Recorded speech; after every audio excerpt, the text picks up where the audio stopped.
Hi friends, என்ன நேற்று மல்லி சட்னி பண்ணிங்களா? இன்றைக்கி தக்காளி சட்னி பண்ணலாம். பெரிய வெங்காயம் ஒரு 2 எடுத்திருக்கேன், 5-6 பூண்டு பல் எடுத்திருக்கேன், இஞ்சி கொஞ்சோண்டு, தக்காளி ஒரு குட்டி தக்காளி 4 தக்காளி, நாட்டு கொத்தமல்லி. நான் நேற்று சொல்லியிருந்தேன் இல்லையா, கீரைக்காரமாக கொண்டு வந்தாங்கன்ட்டு, அதில் மல்லி சட்னி அரைச்சோம். டெய்லி மல்லி சட்னி அரைச்சா போர் அடிச்சிடும்னு சொல்லுவாங்க இல்லையா, அதனால் கொஞ்சோண்டு இருந்துச்சு. அதை நான் இப்போ தக்காளி சட்னியில் ஆட் பண்ணிக்கிறேன். ஆமாம், இப்போ ஒரு கடாய் அடுப்பில் வச்சுக்கலாம். சூடானதும் ஆயில் ஊற்றிக்கலாம். நல்லெண்ணெய், சமையல் எண்ணெய் எதுனாலும் ஊற்றிக்கலாம். நான் இன்றைக்கி சமையல் எண்ணெய் தான் ஊற்றிருக்கேன்.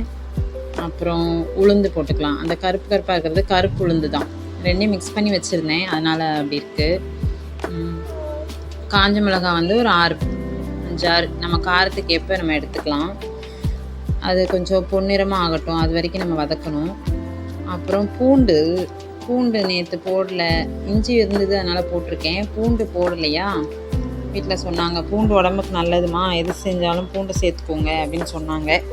அதனால் சட்னியில் பூண்டு ஆட் பண்ணியிருக்கேன். நம்ம உடம்புக்கு நல்லது பூண்டு, அதனால் ஆட் பண்ணியிருக்கேன். நல்லா பொன்னிறமாக ஆகட்டும். ஆனதும் நம்ம கட் பண்ணி வச்சுருக்க பெரிய வெங்காயத்தை போட்டுடலாம்.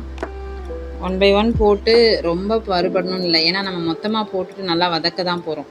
ஏன்னா முன்னாடி உள்ளது கருகிடுச்சுன்னா கஷ்டம், அதனால் லேசாக வதக்கிக்கோங்க. அப்படியே நம்ம பெரிய வெங்காயம் போட்டதுக்கப்புறம் தக்காளி போடலாம். தக்காளி சின்ன சைஸ்ன்றனால நான் 4 எடுத்திருக்கேன். மீடியம்னா ஒரு 3 போதும். ஒரு 3 பேர் 4 பேர் வரைக்குமே நல்லா தாராளமாக சாப்பிட்லாம் இந்த சட்னி. பாருங்கள். ஓகே, அப்படியே வதங்கட்டும். ஓரளவுக்கு மீடியமாக வதங்கினதுக்கப்புறம் மல்லிச்செடி போடலாம். ஏன்னா போட்டோன்னே மல்லிச்செடி சுருங்கிரும், சீக்கிரமாக வதங்கிரும். அதுக்கப்புறமா நம்ம போடலாம். அதான் வதங்கினப்புறம், மீடியமாக வதங்கினப்புறம் போட்டோம்னா நமக்கு எல்லாமே ஒன்று சேர்ந்து வதங்க ஈஸியாக இருக்கும். ஓகே, இப்போ வதக்கி எடுத்துகிட்டு நான் அரைச்சிட்டு உங்களுக்கு காட்டுறேன். ஓகே, நம்ம சேனல் பிடிச்சிருந்தா சப்ஸ்கிரைப் பண்ணிக்கோங்க. ஃப்ரெண்ட்ஸ்க்கு ஷேர் பண்ணி விடுங்க. சப்போர்ட் பண்ணுங்கள் ஃப்ரெண்ட்ஸ். தேங்க்யூ.